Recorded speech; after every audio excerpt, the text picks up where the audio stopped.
Good morning guys, मैं Vishesh Chaurasia from Atulyam English academy. आज हम पढ़ने वाले guys past indefinite tense. Past indefinite tense को हम आपको बहुत अच्छे तरीके से बताने वाले हैं। इसकी बहुत छोटी छोटी जो पहचान होती है कि हिंदी का कोई वाक्य जो पास्ट इंडेफिनिट टेंस में लिखा हुआ है या फिर आपके सामने पास्ट इंडेफिनिट टेंस का कोई वाक्य दिया हुआ है तो उसको हम हिंदी में कैसे पहचानेंगे कि पास्ट इंडेफिनिट टेंस का वाक्य है। और हिंदी में तो आपने पहचान लिया, लेकिन उसको अंग्रेजी में बनाने का क्या लहजा, क्या तरीका होता है, तो हम आपको वो सारा बताने वाले हैं। ठीक है, तो आज हम पढ़ने वाले गाइस पास्ट इंडेफिनिट टेंस। वो मैंने सारा बोर्ड पे लिख दिया है, इसको ध्यान से सुनिएगा मैं क्या बताने वाला हूँ। मैंने आपको बताया ना गाइस, हिंदी का कोई भी वाक्य होता है उसका हमें टेंस पता करना होता है। तो हिंदी के वाक्य के अंत में हम देखते हैं कि हिंदी के वाक्य के अंत में क्या अक्षर लिखे हुए हैं। तो हिंदी के वाक्य के अंत में जो अक्षर लिखे होते हैं उन अक्षरों को देख करके हम किसी भी वाक्य का टेंस पता कर सकते हैं। तो हमने आपको पिछली क्लासेस में मैंने आपको कुछ टेंसेस या कुछ पैटर्न्स बताए होंगे। ठीक है, लास्ट वो आई होप कि मैंने आपको लास्ट क्लास में प्रेजेंट इंडेफिनिट टेंस बताया था। ठीक है, उसकी मैंने कुछ आपको पहचान बताई थी कि हिंदी के वाक्य के अंत में कुछ ऐसे अक्षर आते हैं उनको देख करके हम पता कर सकते हैं कि दिया गया वाक्य वो प्रेजेंट इंडेफिनिट टेंस का है।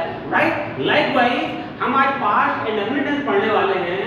तो पास्ट इंडेफिनिट टेंस की भी हिंदी के वाक्य की कुछ पहचान होती है कि हिंदी का कोई वाक्य है जिसके अंत में कुछ खास अक्षर लिखे होते हैं, उससे हमें पता चल जाता है कि जो दिया गया वाक्य है वो पास्ट इंडेफिनिट टेंस का है। तो इसकी क्या पहचान होती है, तो ध्यान से सुनिएगा गाइस। पास्ट इंडेफिनिट टेंस की पहचान होती है कि हिंदी के वाक्यों के अंत में ता था, ते थे, ती थी, ता रहता था, ते रहते थे, ती रहती थी, या फिर पास था, पास थे, पास थी। पास था मतलब मेरे पास एक स्कूटर था, ठीक है, उसके पास बहुत कपड़े थे, है ना, तो उसके पास एक कार थी। कुछ भी हो सकता है इस तरीके के एग्जांपल्स, राइट। या फिर ना था, नी थी, ने थे। ना था मतलब मुझे रायपुर जाना था, उसे पढ़ाई करनी थी, है ना, मुझे कपड़े खरीदने थे, कुछ भी हो सकता है। ना पढ़ता था, नहीं पढ़ते थे, नहीं पढ़ती थी, मुझे रायपुर जाना पड़ता था, कुछ भी हो सकता है एग्जाम्पल। ठीक है, वैसे ही ना पढ़ा, नहीं पढ़े, कल यार मुझे पूरे दिन काम करना पड़ा, ना पढ़ा, नहीं पढ़े, नहीं पढ़े। राइट, एग्जाम्पल देखते हैं। आपने एग्जाम्पल लिखा हुआ है, मैं अतुल्यम कोचिंग जाती थी, जाती थी, ता था, ते थे, ती थी। टेंस का एक्चुअली मतलब होता है एक्टिविटी, क्रिया। क्रिया का जो फॉर्म होगा वो बताएगा कि कौन से टेंस का वाक्य है। जाता था, जाते थे, जाती थी, ता था, ते थे, ती थी। तो जो पास्ट इंडेफिनिट टेंस होता है उसमें भूतकाल में जो काम होता है वो अनिश्चित रहता है। ठीक है, जाता अनिश्चित मतलब एक्टिविटीज है, वो कहने को तो इंडेफिनिट है, लेकिन कई बार ऐसे वाक्य आएंगे यहाँ पे, जैसे भी यहाँ पे लिखा हुआ है कि वो सोता रहता था, इसमें कंटिन्यूटी का भी बोध हो रहा है भूतकाल, लेकिन वो भूतकाल की बात है। ठीक है, अभी आपको बताएंगे कैसे। मैं अतुल्यम कोचिंग जाती थी, ता था, ते थे, ती थी। ठीक है, वह सोता रहता था, ता रहता था, ते रहते थे, ती रहती थी। वैसे ही मेरे पास 100 रुपए थे, 100 रुपए थे मेरे पास थे, भूतकाल की बात कर रहे हैं। ठीक है, पास्ट इंडेफिनिट टेंस है वो। मम्मी को खाना बनाना था, ना था, ने थे, नहीं थी। मम्मी को खाना बनाना था, मम्मी को खाना बनाना पड़ता था, या मम्मी को खाना बनाना पड़ा। ये क्या होगा, ये पास्ट इंडेफिनिट टेंस के वाक्य होगा। ठीक है, अब इसके नियम, पास्ट इंडेफिनिट टेंस का केवल एक ही नियम होता है, सिंगल रूल है इसका। क्या है, कर्ता एक वचन का हो या बहुवचन का हो। ठीक है, तो यहाँ लिखा हुआ सभी एक वचन एवं बहुवचन कर्ताओं के साथ केवल अफर्मेटिव सेंटेंस में। अफर्मेटिव मतलब क्या होता है, सकारात्मक वाक्य में मुख्य क्रिया का सेकंड फॉर्म मतलब दूसरा रूप यूज करते हैं, सेकंड फॉर्म यूज करते हैं केवल अफर्मेटिव में। पूरी व्याकरण में, पूरी स्पोकन इंग्लिश में पास्ट इंडेफिनिट की एक ऐसा टेंस है जिसके अफर्मेटिव में second form of the man verb use करते हैं। पास्ट इंडेफिनिट टेंस एक ऐसी टेंस है जिसकी केवल अफर्मेटिव सेंटेंस में second form of the man verb use करते हैं। पूरी व्याकरण, पूरी इंग्लिश ग्रामर में, स्पोकन इंग्लिश में केवल पास्ट इंडेफिनिट के अफर्मेटिव सेंटेंस है जिसमें second form of the man verb use करते हैं। Second form of the man verb का पास्ट इंडेफिनिट टेंस के अफर्मेटिव के अलावा किसी दूसरी जगह यूज नहीं होता है, केवल अफर्मेटिव में वही पास्ट इंडेफिनिट बस, और कहीं यूज नहीं करते। ठीक है, तो ये हो गया। अब इसके बाद फिर लिखा हुआ है, तो वाक्य नेगेटिव, जब आपका नेगेटिव सेंटेंस नेगेटिव होता है, इंटरगेटिव होता है, इंटरगेटिव नेगेटिव होता है, तो सहायक क्रिया डिड के साथ, डिड का यूज केवल और केवल पास्ट इंडेफिनिट टेंस में ही करते हैं और कहीं यूज नहीं करते। ठीक है, मुख्य क्रिया का पहला फॉर्म यूज करते हैं, डिड के साथ में मुख्य क्रिया का फर्स्ट फॉर्म यूज करते हैं। बस ये होगा हमारा पास्ट इंडेफिनिट टेंस हो गया, बस खत्म, इसके अलावा कुछ नहीं है। स्ट्रक्चर क्या लिखे हुए हैं, मैंने 4-5 स्ट्रक्चर यहाँ पे लिखे हुए हैं। अफर्मेटिव स्ट्रक्चर क्या होता है, सबसे पहले सब्जेक्ट आता है एज यूजुअल, मैंने आपको पहले भी बताया है। मुख्य क्रिया का सेकंड फॉर्म आएगा, ठीक है। यदि कोई ऑब्जेक्ट हो आ जाएगा, कोई अदर वर्ड अन्य शब्दों में वो आ जाएंगे, ये अफर्मेटिव होगा। नेगेटिव का बहुत इजी स्ट्रक्चर है, सबसे पहले सब्जेक्ट आएगा, उसके बाद सहायक क्रिया डिड आएगी, क्या करता है, एक वचन का हो या बहुवचन का हो, दोनों ही क्रियाओं के साथ में सहायक क्रिया डिड आएगी। उसके बाद नॉट आएगा क्योंकि नेगेटिव सेंटेंस है, उसके बाद मुख्य क्रिया का फर्स्ट फॉर्म आएगा, अफर्मेटिव का सेकंड फॉर्म, फिर नेगेटिव, इंट्रोगेटिव, इंट्रोगेटिव का नेगेटिव में डिड के साथ है फर्स्ट फॉर्म, ठीक है। क्या करता है, एक वचन का हो या बहुवचन का हो, डिड लग गया मतलब फिर फर्स्ट फॉर्म आएगा। फिर उसके बाद यदि कोई ऑब्जेक्ट हो वो आ जाएगा, फिर कोई अदर वर्ड्स होंगे तो वो आ जाएंगे, ये हो गया हमारा नेगेटिव सेंटेंस, ठीक है। थर्ड है इंट्रोगेटिव। इंट्रोगेटिव मैंने आपको बताया किसी भी टेंस का, चाहे एक्टिव हो चाहे पैसिव हो, एक्टिव वॉइस हो चाहे पैसिव वॉइस हो, इंट्रोगेटिव सेंटेंस की शुरुआत हमेशा ही सहायक क्रिया से होती है। तो सबसे पहले सहायक क्रिया आएगी डिड, पास्ट इंडेफिनिट टेंस की सहायक क्रिया डिड होती है, तो सबसे पहले डिड आएगा, फिर सब्जेक्ट आएगा, कंपल्सरी सब्जेक्ट आएगा, ठीक है। फिर मुख्य क्रिया का फर्स्ट फॉर्म आएगा, फिर यदि कोई ऑब्जेक्ट हो वो आ जाएगा, फिर कोई अदर वर्ड्स होंगे वो आ जाएंगे, अन्य शब्द होंगे तो वो आ जाएंगे। फिर क्वेश्चन साइन, क्वेश्चन साइन लगाना बहुत जरूरी होता है। इंट्रोगेटिव सेंटेंस में पूरा सही लिखा है, लेकिन लास्ट में क्वेश्चन साइन नहीं लगाया तो सेंटेंस गलत हो जाएगा, ठीक है। फिर आता है हमारा चौथा इंट्रोगेटिव प्लस नेगेटिव। तो इंट्रोगेटिव प्लस नेगेटिव की शुरुआत भी सहायक क्रिया से होती है, तो हम पास्ट इंडेफिनिट टेंस पढ़ रहे हैं, तो पास्ट इंडेफिनिट टेंस की सहायक क्रिया डिड होती है। तो इंट्रोगेटिव प्लस नेगेटिव सेंटेंस जो चौथा स्ट्रक्चर होता है उसकी शुरुआत सहायक क्रिया से होती है, फिर सब्जेक्ट आता है, फिर सब्जेक्ट के ठीक बाद में नॉट आता है, ठीक है। फिर मुख्य क्रिया का फर्स्ट फॉर्म आएगा, फिर यदि कोई ऑब्जेक्ट हो वो आ जाएगा, कोई अदर वर्ड्स होंगे वो आ जाएंगे, उसके बाद प्रश्नवाचक चिन्ह आएगा, इंट्रोगेटिव साइन आएगा। ये हमारा इंट्रोगेटिव प्लस नेगेटिव सेंटेंस है चौथा। फिर पांचवा जो स्ट्रक्चर होता है वो होता है डबल इंट्रोगेटिव सेंटेंस का। तो मैंने आपको बताया था, बहुत इजी एकदम सिंपल तरीका मैंने बताया था, डबल इंट्रोगेटिव ये पांचवा स्ट्रक्चर होता है और डबल इंट्रोगेटिव का नेगेटिव ये छठवां स्ट्रक्चर होता है। तो मैंने आपको पांचवा और छठवां सेंटेंस को बनाने का एकदम सरल तरीका बताया था। क्या तरीका बताया था, तीसरा जो सेंटेंस होता है इंट्रोगेटिव और चौथा होता है इंट्रोगेटिव प्लस नेगेटिव। तो तीसरे सेंटेंस और चौथे सेंटेंस की शुरुआत में केवल WH वर्ड जोड़ना पड़ता है, प्रश्नवाचक शब्द जोड़ना पड़ता है बस, और पूरा सेंटेंस वैसे ही लिख देना, वैसे बिल्कुल बिना किसी परिवर्तन के तीसरा सेंटेंस या फिर चौथा सेंटेंस लिख देंगे। तो तीसरा सेंटेंस लिख देंगे तो आएगा डबल इंट्रोगेटिव प्लस नेगेटिव। यदि WH वर्ड के बाद में चौथा सेंटेंस लिख देंगे interrogative plus negative, WH word जोड़ दो इसकी पहले जोड़ देंगे और चौथा स्ट्रक्चर सेंटेंस पूरा लिख देंगे इंट्रोगेटिव प्लस नेगेटिव, तो वो बन जाएगा डबल इंट्रोगेटिव प्लस नेगेटिव। बस है तो पास्ट इंडेफिनिट टेंस एकदम इजी है। इसके अलग अलग पैटर्न्स होते हैं, तो स्ट्रक्चर में बहुत हल्के के चेंजेस होते हैं, तो आपके सेंटेंस बन जाते हैं। पैटर्न वही रहता है कि सेकंड फॉर्म में डिड प्लस है ना, सेकंड फॉर्म आएगा अफर्मेटिव नेगेटिव में डिड प्लस फर्स्ट फॉर्म आएगा, पैटर्न वही रहता है, लेकिन पैटर्न हल्का हल्का चेंज हो जाता है, स्ट्रक्चर्स वही रहते हैं और पैटर्न कुछ एक का ये वर्ड्स कुछ उसमें ऐड हो जाते हैं, जैसे मैं आपको बताऊंगा कैसे, ठीक है। जैसे आप एक एग्जांपल आपने लिखा है, मैं वहां पिछले साल जाती थी, मैं वहां पिछले साल जाती थी, तो यहाँ पे एग्जांपल लिखा हुआ है, इसको इंग्लिश में हमने बताया है आई, कौन वहां पे सब्जेक्ट है, कौन जाता था मैं, तो मैं करता हो गया, तो मैं तो इंग्लिश में बोलते हैं आई। इसके बाद अफर्मेटिव में सब्जेक्ट के ठीक बाद में मुख्य क्रिया का सेकंड फॉर्म आएगा। मुख्य क्रिया वहां पे क्या है भाई, वहां पे गो वेंट गॉन ना, जाती थी, जाना मुख्य क्रिया, जाना को हम इंग्लिश में बोलते हैं गो, तो गो का सेकंड फॉर्म क्या था, गो वेंट गॉन, है ना। सेकंड थर्ड क्या होता है, go went gone, go first went second gone third, ठीक है। तो उसका सेकंड फॉर्म है वेंट, तो आई फिर वेंट आ गया यहाँ पे सेकंड फॉर्म। अगर ऑब्जेक्ट इसमें कुछ है नहीं है, क्योंकि यहाँ पे जो मेन वर्ब है मुख्य क्रिया जो गो वेंट गॉन होती है ना, या पर इंट्रांजिटिव वर्ब होती है, आक्रामक क्रिया होती है, इसमें ऑब्जेक्ट नहीं होता, ठीक है। तो जो देयर है या इसको अदर वर्ड मान लीजिए, लास्ट में ये भी अदर वर्ड है, हालांकि कहने पे तो ये एडवर्ब्स है, ये एडवर्ब ऑफ प्लेस है, ये एडवर्ब ऑफ टाइम है, तो ध्यान से सुनिएगा यहाँ पे। अब आपके दिमाग में आएगा सर यहाँ पे हिंदी का वाक्य लिखा हुआ है, मैं वहां पिछले साल जाती थी, तो इसको हम ऐसे भी तो बोल सकते हैं, I went last year there, हम ऐसे भी तो बोल सकते हैं, I went last year there, है ना। आपके दिमाग में क्वेश्चन आना चाहिए ना भाई कि सर इस वाले वाक्य को आपने लिखा I went there last year, तो इसको हम ऐसे भी तो लिख सकते हैं, I went last year there, तो ये ग्रामेटिकल रॉन्ग हो जाएगा, स्पोकन में कोई चीज गलत नहीं होती, स्पोकन इंग्लिश में सब कुछ सही है, आप कुछ भी बोल दिए, आई के साथ में इस बोल दिया, आर बोल दिया, सब सही है। स्पोकन इंग्लिश में कोई चीज गलत नहीं होती, सामने वाले को समझ में आना चाहिए बस। लेकिन जब व्याकरण की बात करें तो वहां पे आपको कॉर्पोरेट इंग्लिश की बात करेंगे तो आपको एक एक अक्षर को भी ध्यान देना है कि वो गलत नहीं होना चाहिए, ठीक है। तो I went there last year actually क्या होता है, आप व्याकरण की बात बताएं, कॉम्पिटिटिव की बात बताएं तो एडवर्ब को जो यूजुअल एडवर्ब होते हैं, adverb of place, adverb of time, adverb manner, तो adverb of manner, adverb of place, adverb of time, तो इसको बोलते हैं एमपीटी बोलते हैं। तो यदि सीक्वेंस में तीनों दिए हुए हैं या तीन एडवर्ब दिए हुए हैं तो सबसे पहले आता है एडवर्ब ऑफ मैनर, तो इसका एडवर्ब ऑफ प्लेस, उसका एडवर्ब ऑफ टाइम। तो यहाँ पे जो देयर है ना, यहाँ पे इसके जो देयर या तो हियर होता है, इसको कई बार क्या होता है कि ऑब्जेक्ट भी दिया रहता है, ऑब्जेक्ट के पहले में हम हियर या देयर को लिखते हैं, क्यों? क्योंकि ये एडवर्ब ऑफ प्लेस और एडवर्ब ऑफ टाइम है, इसको एडवर्ब ऑफ इसको बोलते हैं अपन कि वर्ब ऑफ मूवमेंट कहलाते हैं, एडवर्ब ऑफ मूवमेंट कहलाते हैं। ये देयर और हियर होते हैं, ये एडवर्ब ऑफ मूवमेंट कहलाते हैं। तो एडवर्ब ऑफ मूवमेंट को सारे नियमों को शिथिल करके 99% केसेस में मुख्य क्रिया के ठीक बाद में लिखा जाता है। जो एडवर्ब ऑफ मूवमेंट होते हैं, दिमाग रख लीजिए, जो एडवर्ब ऑफ मूवमेंट होते हैं इनको सारे नियमों को शिथिल करते हुए मुख्य क्रिया के ठीक बाद में लिखा जाता है 99% केसेस में।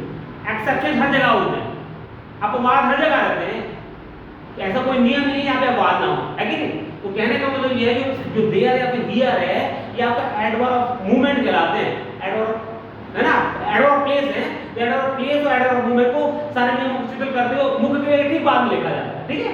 तो जैसे हम बोले हैं I went there, I went there, मैं वहां जाती थी या जाता था लास्ट ईयर, मतलब पिछले साल, मैं वहां पिछले साल जाता था, राइट। तो यहाँ पे लास्ट ईयर आपका एडवर्ब ऑफ टाइम हो गया, ये आपको उसके बाद में आ गया, ठीक है। तो हालांकि सीक्वेंस ठीक है, एमपीटी प्लेस फिर टाइम आ गया, यहाँ पे टाइम हो गया, प्लेस हो गया, ठीक। अब नेगेटिव में क्या करना अपन को, सबसे पहले सब्जेक्ट आएगा आई, फिर सहायक में डिड आएगा, फिर नॉट आएगा। तो आई डिड नॉट, जो वेंट था वो फर्स्ट फॉर्म में बदल गया, वेंट वो गो में आ गया, I went, I did not go there, ठीक है। जो वेंट है वो डिड नॉट के साथ फर्स्ट फॉर्म में आ गया, फिर last year as it is है वो, ठीक है। फिर हमारा थर्ड आता है इंट्रोगेटिव सेंटेंस। इंट्रोगेटिव मैंने आपको बताया था किसी भी टेंस का, चाहे एक्टिव वॉइस हो या पैसिव वॉइस हो, इंट्रोगेटिव सेंटेंस हमेशा ही सहायक क्रिया से स्टार्ट होता है। तो पास्ट इंडेफिनिट टेंस पढ़ रहे हैं, पास्ट इंडेफिनिट टेंस की सहायक क्रिया डिड होती है, तो डिड से हमने स्टार्ट किया, डिड फिर सब्जेक्ट आ गया आई, फिर गो, गो किया फर्स्ट फॉर्म है, फिर देयर आ गया, फिर लास्ट ईयर आ गया। क्या मैं वहां पिछले साल जाता था? एफर्मेटिव का मतलब है मैं वहां पिछले साल जाता था, ये नेगेटिव लिखा हुआ I did not go there last year, मैं वहां पिछले साल नहीं जाता था। इंट्रोगेटिव सेंटेंस लिखा हुआ है, तो इंट्रोगेटिव की शुरुआत हिंदी के वाक्य में क्या से होती है? क्या मैं वहां पिछले साल जाता था? एक चीज महत्वपूर्ण ध्यान सुनिए बात, आपको बताया जाता है कि इंट्रोगेटिव सेंटेंस की शुरुआत की जो हिंदी का वाक्य होता है उसकी शुरुआत क्या से होती है? देखिए अधूरा है। जो इंट्रोगेटिव सेंटेंस होता है तीसरा और चौथा होता है इंट्रोगेटिव कंजुगेटिव सेंटेंस। तो जो इंट्रोगेटिव सेंटेंस है तीसरा और इंट्रोगेटिव कंजुगेटिव है चौथा, इसकी जब हिंदी की वाक्य की बात करेंगे तो वाक्य की शुरुआत में भी क्या आ सकता है, ये वाक्य अंत में भी क्या आ सकता है। हिंदी की वाक्य शुरुआत में भी क्या आ सकता है और हिंदी की वाक्य अंत में भी क्या आ सकता है। जैसे क्या तुम वहां गए, क्या तुम वहां गई, क्या तुम वहां गई, क्या क्या तुमने उससे बात की, तुमने उससे बात की, क्या तुमने उससे बात की, क्या तुमने उससे बात की क्या। तो दोनों, जो सेकंड वाला सेंटेंस है वो इनफॉर्मल है, फॉर्मल नहीं, फॉर्मल मतलब ग्रामेटिकली इनकरेक्ट है, लेकिन बोलने में सब चलता है ना, क्यों भाई, ठीक है। तो जो बोला ना कि जो इंट्रोगेटिव सेंटेंस होता है और इंट्रोगेटिव कंजुगेटिव होता है, उसके हिंदी की वाक्य की शुरुआत में भी क्या आ सकता है और उसके अंत में भी क्या आ सकता है। जैसे क्या तुम वहां जाते थे, ये इंट्रोगेटिव है, तुम वहां जाते थे क्या, है ना। तो कहने का मतलब ये जो तीसरा सेंटेंस होता है इंट्रोगेटिव और जो चौथा होता है इंट्रोगेटिव कंजुगेटिव, ये दोनों के वाक्य शुरुआत में और अंत में दोनों में क्या आ सकता है, ठीक है गाइस। अब ध्यान आगे बढ़िए। अब यहां लिखा हुआ चौथा इंट्रोगेटिव कंजुगेटिव। तो इंट्रोगेटिव कंजुगेटिव की शुरुआत भी सहायक क्रिया से ही होती है। चौथा सेंटेंस जो है डिड आई, फिर सब्जेक्ट के बाद नॉट आ जाता है, तो did I not go there last year, प्रश्न वाक्य कितने आएगा लास्ट में, ठीक है। अब ये पांचवा आता है डबल इंट्रोगेटिव सेंटेंस। तो इंट्रोगेटिव सेंटेंस लिखा हुआ है did I go there last year, इसके शुरुआत में हमने डब्ल्यूएच वर्ड जोड़ दिया प्रश्नवाचक शब्द, तो why did I go there last year, when did I go there last year, how did I go there last year, where did I go there last year, कुछ भी हो सकता है, मतलब डब्ल्यूएच वर्ड को भी ऐड कर सकते हैं इंट्रोगेटिव सेंटेंस के शुरुआत में, ठीक है। तो ये हो जाएगा हमारा कि इसमें लिखा है why did I go there last year, मैं वहां पिछले साल क्यों जाता था। तो डब्ल्यूएच वर्ड का मतलब यहाँ पे क्या है हिंदी में, क्यों। तो इंट्रोगेटिव और डबल इंट्रोगेटिव में अंतर क्या रहता है कि इंट्रोगेटिव जो सेंटेंस होता है उसके वाक्य शुरुआत में या अंत में क्या आता है, क्या, जबकि जो डबल इंट्रोगेटिव होता है या डबल इंट्रोगेटिव प्रश्नवाचक सेंटेंस होता है उस वाक्य के बीच में प्रश्नवाचक शब्द आता है। फिर सुनिए, इंट्रोगेटिव तीसरा जो सेंटेंस होता है इंट्रोगेटिव और चौथा होता है इंट्रोगेटिव प्रश्नवाचक। तो इंट्रोगेटिव सेंटेंस के शुरुआत में और इंट्रोगेटिव प्रश्नवाचक सेंटेंस के शुरुआत में हिंदी के वाक्यों में क्या आता है या वाक्य अंत में क्या आता है। लेकिन जो पांचवा सेंटेंस होता है डबल इंट्रोगेटिव और छठवां होता है डबल इंट्रोगेटिव प्रश्नवाचक। इन पांचवा और छठवां सेंटेंस के जब हिंदी में मीनिंग इसका निकालते हैं तो उसके वाक्य के बीच में, हिंदी वाक्य के बीच में प्रश्नवाचक शब्द आता है। प्रश्नवाचक शब्द क्या, क्या, क्यों, कब, कहां, कैसे, कुछ भी हो सकता है, ठीक है ना। ये ध्यान सुनिए, ये था हमारा पांचवा। अब इसी के आधार पे छठवां बन जाएगा। जैसे यहाँ लिखा हुआ है मैं वहां पिछले साल क्यों जाता था, मैं वहां पिछले साल क्यों नहीं जाता था। तो चौथा जो सेंटेंस लिखा हुआ है ना, ये लिखा है मैं, इसमें लिखा हुआ है did I not go there last year. तो इसके शुरुआत में हमें केवल डब्ल्यूएच वर्ड जोड़ना है, मैं वहां पिछले साल क्यों नहीं जाता था। तो why did I not go there last year, simple, ठीक है भाई। वो मैंने छठवां यहाँ पे सेंटेंस लिखा नहीं है, वो आपको बनाना है, ठीक है भाई। अब ध्यान से सुनिएगा, एक सेंटेंस यहाँ लिखा हुआ है, दूसरा सेंटेंस, वह दिन भर सोता रहा, वह दिन भर सोता रहा, ता रहाते रहते, इसमें नहीं लिखा हुआ इसकी पहचान में, लेकिन इसको आप ऐड कर सकते हैं।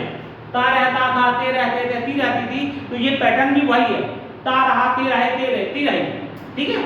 तो वह दिन भर सोता रहा, तो ही केप्ट, कीप का सेकंड और थर्ड फॉर्म क्या होता है, कीप, केप्ट, केप्ट। तो ही केप्ट स्लीपिंग, कीप या कीप ऑन की बाद में मुख्य क्रिया का हमेशा आईएनजी फॉर्म आता है, ध्यान सुनिएगा। तो he kept sleeping all the day, he kept sleeping all the day। या इसको और कैसे बोल सकते हैं, he continued, continue अपने आप में मुख्य क्रिया है, फर्स्ट फॉर्म कंटिन्यू, कंटिन्यू का सेकंड और थर्ड फॉर्म होता है कंटिन्यू। तो he continued to sleep all the day। Keep के बाद में आईएनजी फॉर्म आता है, कंटिन्यू के बाद में इंफिनिटिव फॉर्म आता है, कीप के बाद में जीरंड फॉर्म आता है और कंटिन्यू के बाद में इंफिनिटिव फॉर्म आता है। ये लिखा हुआ है continue to sleep all the day. अब ऑल द डे का भी एक नियम होता है, ऑल और बोथ का भी एक नियम, ऑल मतलब होता है सब या सभी और बोथ मतलब होता है दोनों। तो ऑल या बोथ के बाद में यदि कोई नाउन आ रहा है, संज्ञा, तो अनिवार्य रूप से मैंडेटरली उस नाउन के ठीक पहले आर्टिकल दाखिल करते हैं। जैसे ऑल बॉयज, ऑल गर्ल्स, ये गलत है, ऑल बॉयज या ऑल गर्ल्स नहीं, ऑल द बॉयज या all the girls, both brothers या both schools are doing well, both schools are doing well, दोनों स्कूल बढ़िया कर रहे हैं।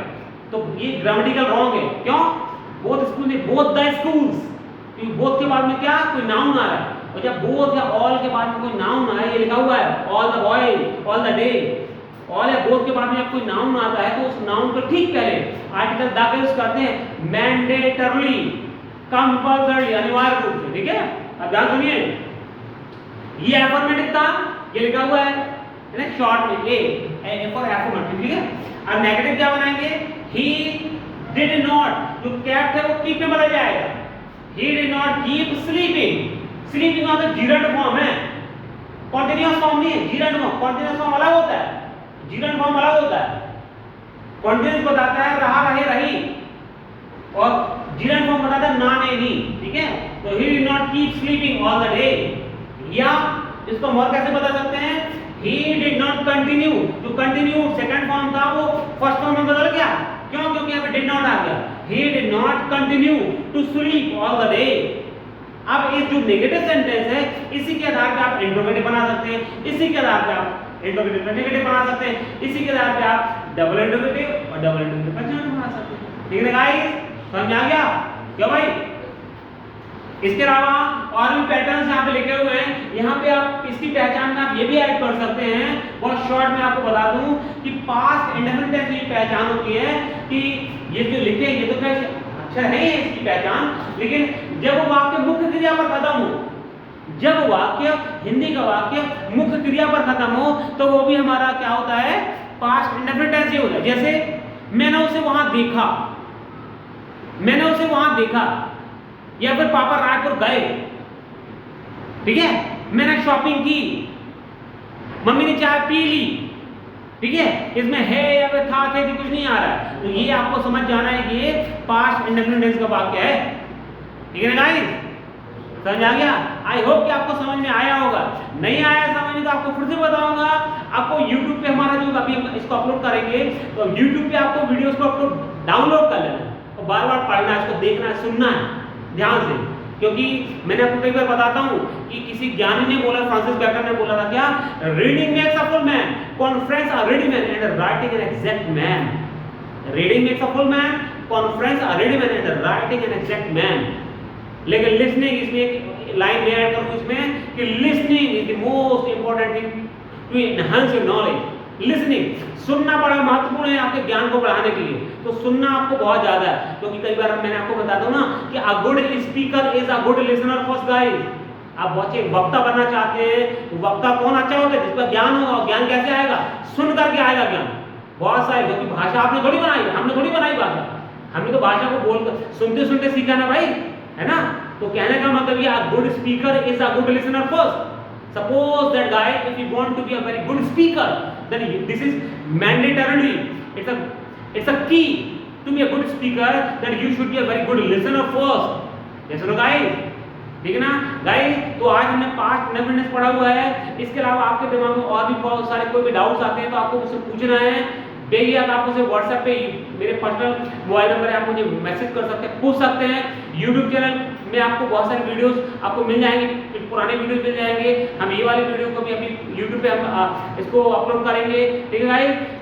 वीडियोस को यूट्यूब पे आपको नए नए वीडियोस को जानकारी पाने के लिए, हमारे नोटिफिकेशन को आपको लेने के लिए, गाइस पता करने के लिए, पाने के लिए, बहुत सारे ज्ञान प्राप्त करने के लिए हमारे यूट्यूब चैनल को सब्सक्राइब करिए गाइस, हमारे वीडियोस को डाउनलोड करिए। हमारे यदि आपको वीडियोस अच्छे लग रहे हैं तो वीडियोस को अपने जो भी सोशल मीडिया के आपके प्लेटफॉर्म्स उस पर आप इसको शेयर करिए और ज़्यादा से ज़्यादा लाइक करिए, और हमारे कोचिंग के ऐप को अतुल्यम इंग्लिश एकेडमी को प्ले स्टोर से डाउनलोड करिए। Thank you guys.